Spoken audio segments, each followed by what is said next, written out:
हाँ, मुझे गर्व है कि मैं हिंदू हूं और पिछले दो चुनाव, चाहे वह लोकसभा का था और चाहे विधानसभा का चुनाव था, लेकिन अल्पसंख्यक समुदाय के वोट मुझे नहीं मिले। श्री विधायक रविंदर सिंह भाटी के इस बयान ने अल्पसंख्यक समुदाय में कहीं ना कहीं खलबली मचा दी है।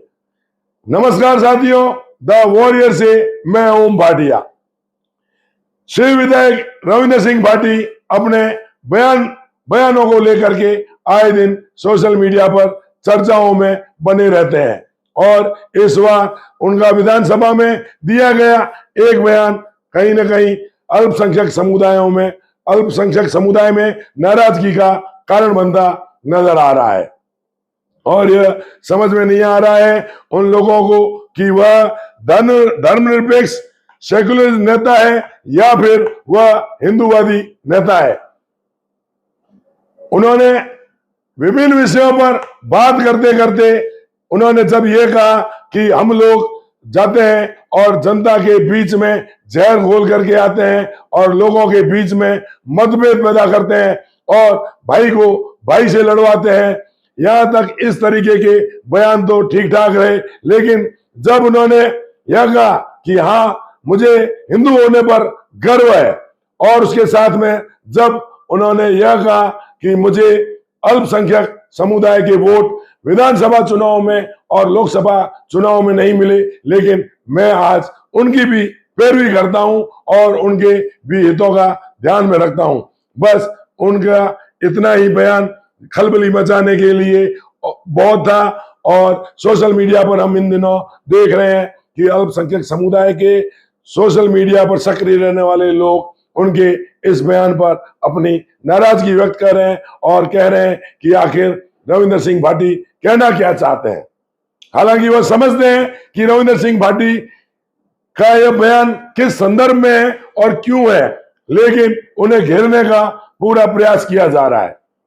इस बयान से पहले मैं यह बता दूं कि जब पिछले लोकसभा चुनाव में रविंदर सिंह भाटी ने निर्दलीय ताल ठोकी थी, तो जैसलमेर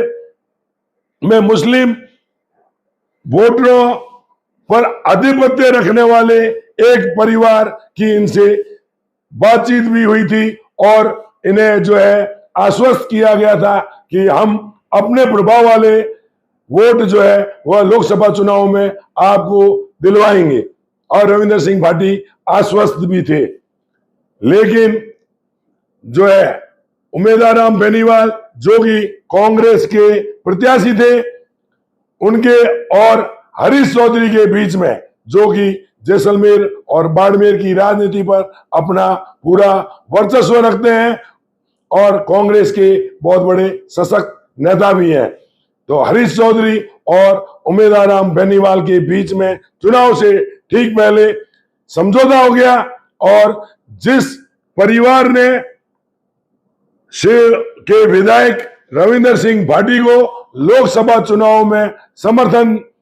के नाते वोट दिलवाने का आश्वासन दिया था, उन पर हरीश चौधरी का दबाव काम कर गया और हरीश चौधरी ने उन्हें रातों रात उमेदाराम बेनीवाल की तरफ उसी तरह ही मोड़ दिया जिस तरीके से यह परिवार भी समर्थन किसी को दे करके और वोट रातों रात किसी और को दिलवाने का जो है कार्य किया करते रहे हैं। परिणाम यह हुआ कि अल्पसंख्यक समुदाय का जो समर्थन का आश्वासन रविंदर सिंह भाटी के साथ में था, वह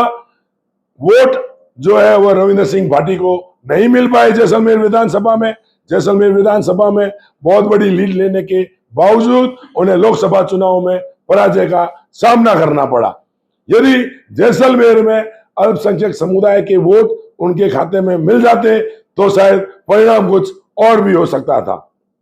हालांकि उनकी कोई अपने इस बयान में जो कि उन्होंने विधानसभा में दिया, अल्पसंख्यक समुदाय को लेकर के कोई नाराजगी नहीं थी और किसी प्रकार का कटाक्ष नहीं था। वह वही बात कर रहे थे जो देश के प्रधानमंत्री नरेंद्र मोदी अक्सर किया करते हैं, जो कहते हैं सबका साथ और सबका विकास। वोट उन्हें भी हर जगह से, हर धर्म से और हर जाति से नहीं मिलते, लेकिन विकास का कार्य हर धर्म, हर जाति, हर संप्रदाय, हर गली मोहल्ले, जिले, राज्य सबके लिए समान होता है।